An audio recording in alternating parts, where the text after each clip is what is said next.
Hi everyone, I'm Rishmika Emergente and I'll be discussing the Philippine artworks.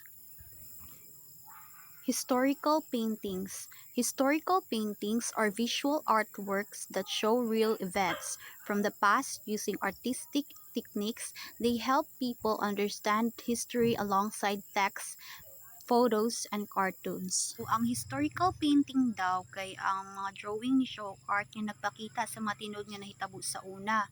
Gamit ang art, mas masabtan nato ang ilahang mga history, parehas sa mga libro, pictures, ug mga cartoons.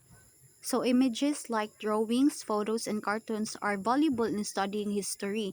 They reveal everyday life, social conditions, and political ideas from time they were made.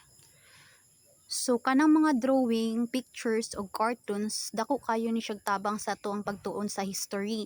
Dira magud nato makita kung unsa ang ilang kinabuhi sa una ug unsay lang mga situation sa mga tawo dito sa una ug unsay dagan sa politik atong panahona.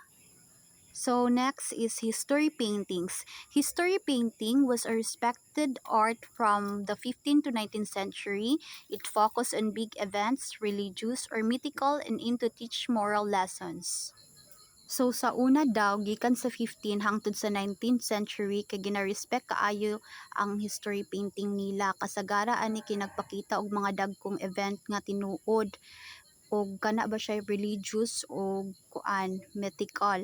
Ang tumong ani kay makatabang og tudlo sa atoa og mga moral lessons. So, why study art from the past? Art from the past helps us understand historical cultures by revealing their values through symbolism and colors and also materials. For example, symbols in Renaissance portraits like unicorns for chastity and rabbits for fertility, reflects ideas of marriage at that time. Studying and comparing artworks gives us different perspectives and allows us to be better understand past events, people, and beliefs.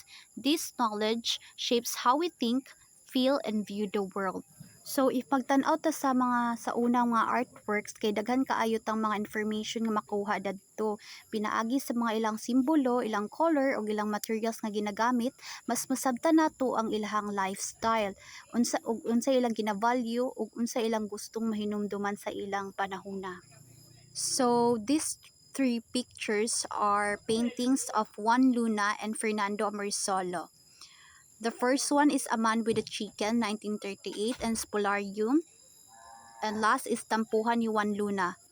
Juan Luna was known for classical paintings of historical scenes and later works showing social issues like Spolarium, Tampuhan, España y Filipinas, and Parisan Life. So, si Juan Luna kay famous kayo ni siya nga artist. Ang iyang mga artworks kay kasagaran about sa history o mga social nga mga issue. Ang pinakasikat niya nga mga painting kay ang Spolarium, Tampuhan, España y Filipinas ug ang Parisan Life. So next is Fernando Amorsolo, painted rural life and Filipino culture using an impressionistic style as seen in Antipolo Fiesta and Palay Maiden. So kani si Fernando Amorsolo pod kay lahi pod ang iyang style. Mas hilig siya magdrawing og mga bukid-bukid, mga fiesta ug kinabuhi sa mga tawo dito sa ilang baryo. Ang iyang style kay murag hayag ug nindot siya tan-awon bitaw, tas apil sa iyang mga artworks ang kaning Antipolo Fiesta ug Palay Maiden. Political caricatures are funny or exaggerated drawing that show opinions about important events, people, or issues. They are often found in newspapers and help us understand what was happening in politics and society during a certain time. So kaning political caricature kay mga drawing ni siya nga pasubran bitaw siya funny nga version sa mga tawo or like mga issue. Tapos usually makita ni siya nato sa mga newspaper. Unya maka-express ni siya mga opinion sa mga panghitabo o mga sikat nga mga tawo. So next is political cartoons and caricatures, are modern art form that use humor and exaggerated features to comment on social and political issues. Often found in newspapers, they target people in power and use symbols instead of long text. These cartoons influence public opinion, making them important for historians to study. So kaning political cartoons kay mao ni siyang gamiton og kataw-anan og mga simbolo para mag-comment sa mga issue ana. Tas target ani kay kasagara mga naa sa posisyon. Unya dako ni og effect sa mga opinion sa mga tawo. Alfred McCoy.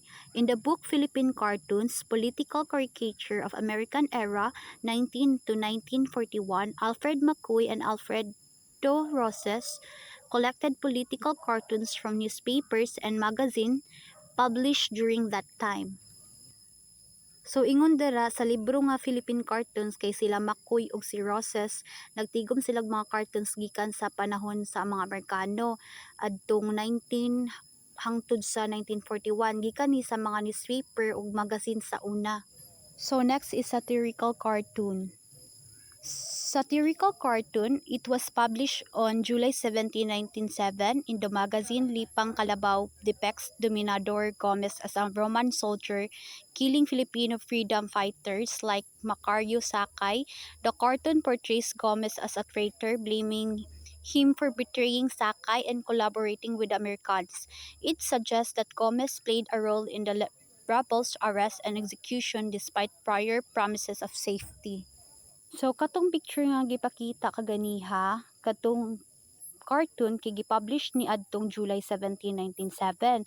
Sa Lipang Kalabaw nagpakita to kang Dominador Gomez nga murag Roman soldier nga giatake ang mga Pilipino nga pareha ni Macario Sakay. Giingon nga mura siya og traitor bitaw kay murag nagtug-an siya sa mga rebelde sa mga Amerikano.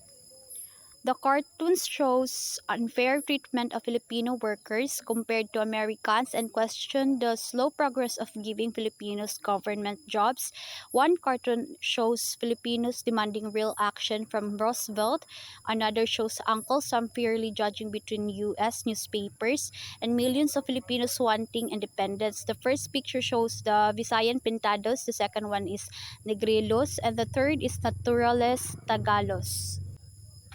So, naapoy mga cartoons nga nagpakita nga unfair ang pagtrato sa mga Pilipino kumpara sa mga Amerikano, labi na sa trabaho sa gobyerno. Napod usa sa mga cartoons nga nagpakita nga nangayog tinuod nga aksyon ng mga Pilipino gikan kang Roosevelt. Ang usa kay ka Uncle Sam nga murag di judge bitaw kung asa ang hustisya sa mga Amerikano ug sa mga Pilipino nga gusto og kagawasan. That's all. Thank you.